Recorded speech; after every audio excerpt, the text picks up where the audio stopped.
North India में dense ने पूरे नॉर्दर्न रीजन को कवर किया हुआ है, जिसकी वजह से काफ़ी फ़्लाइट्स डिले हो गई हैं या रद्द हो गई हैं।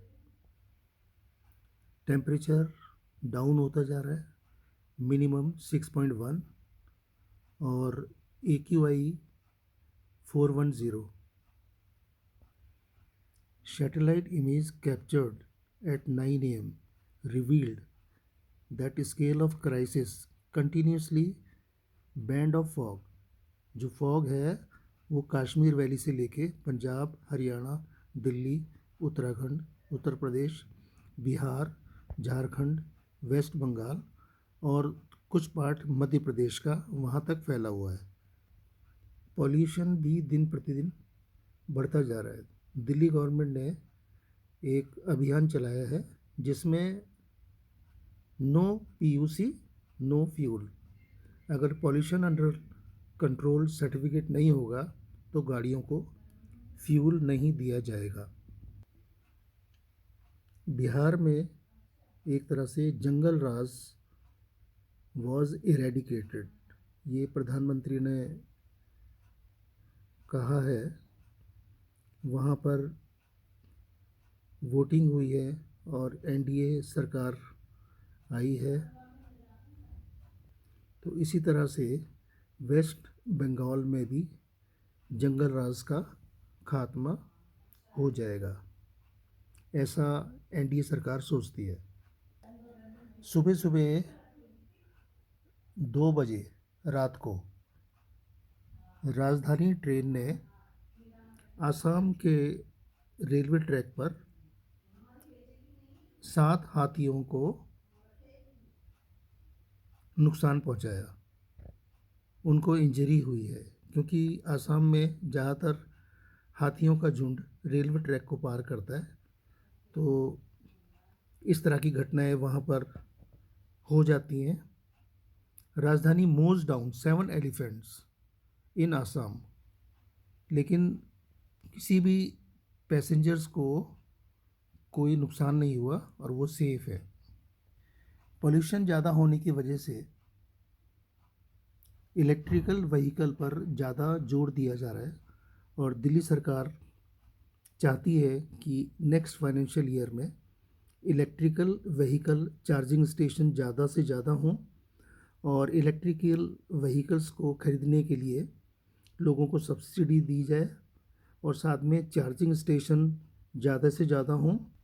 इलेक्ट्रिकल व्हीकल्स की जो कॉस्ट है वो भी कम हो जाए और अगर किसी के पास जो पुरानी गाड़ियाँ हैं उसको स्क्रैप करने के बाद तो गवर्नमेंट कुछ इंसेंटिव दे सकती है, जिससे कि इलेक्ट्रिक व्हीकल के सस्ते होने के चांस बन जाते हैं। रोज़ सोसाइटी ऑफ इंडिया ने रोज़ शो का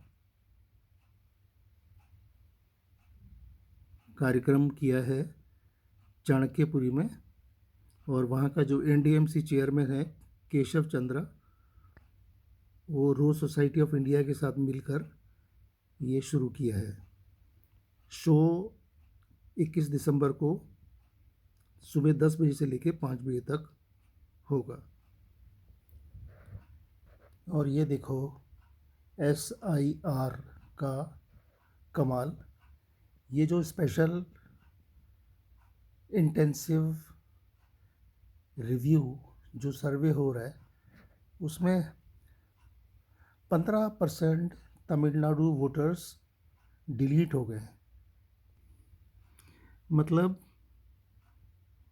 तमिलनाडु में 97,37,832 ये लोग वोटर लिस्ट में से आउट हो गए। जस्ट इमेजिन कि 97 लाख का मतलब ऑलमोस्ट 1 करोड़ हो गया। तो अब इलेक्शन जो होगा उसमें 1 करोड़ वोट डिलीट हो चुके हैं वोटर लिस्ट में से। गुजरात में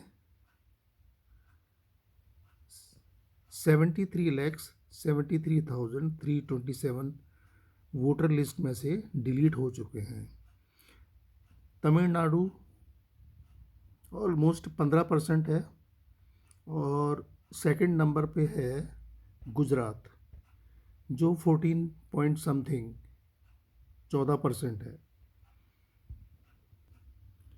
बूथ लेवल ऑफिसर्स ने जो चेक किया है तो उसमें ये डिलीट कौन कौन से लोग हुए हैं, कुछ लोगों को प्रिज्यूम किया है कि वो डेड हो चुके हैं और कुछ लोग शिफ्ट कर चुके हैं किसी दूसरे राज्य में या किसी और कंट्री में चले गए। और जैसा कि यहाँ देख रहे हैं कि 0.4 मिलियन वो मल्टीपल प्लेसेस में इस तरह के, अगर डिस्ट्रिक्ट देखा जाए तो चेन्नई में सबसे ज़्यादा डिलीट हुए,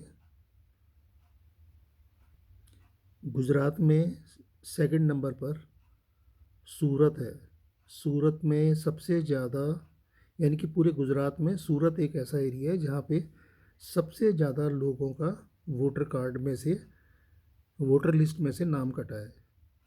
अब देखिए जैसा इसमें बताया गया है 15.19% तमिलनाडु से डिलीट हुए हैं और बाकी कम से कम 8% जैसे बिहार से, बिहार में जो SIR का जो सर्वे हुआ था वोटर लिस्ट में से 8% लोग डिलीट हुए हैं। इसी तरह से वेस्ट बंगाल में भी उम्मीद है कि 8% के आसपास डिलीट हो जाएंगे। बाकी और जगह जैसे भी इन्होंने SIR किया है तो वहाँ से 7 पॉइंट समथिंग डिलीट हुए हैं। उससे वोटिंग पर फ़र्क पड़ेगा और किसकी सरकार, रियल में किसकी सरकार आती है उस पर फ़र्क पड़ेगा। क्योंकि पहले तो ये डबल वोटर लिस्ट में लोगों के डबल नाम थे, कौन किसको वोट दे रहा है, कुछ तो किसका झुकाव किसकी तरफ ज़्यादा है कहना बड़ा मुश्किल है। तो आप उम्मीद करते हैं कि इलेक्शन का जो रिज़ल्ट आएगा वो पब्लिक के लिए वही होगा जो पब्लिक चाहती है। ये मेन न्यूज़ है पिछले 2 दिन की रिसेंटली, और आज संडे है 21 दिसंबर 2025। बाकी मल्टीपल न्यूज़ एडवर्टाइजमेंट से पूरा पेपर भरा हुआ है, बाकी खास और मुख्य न्यूज़ तो यही है।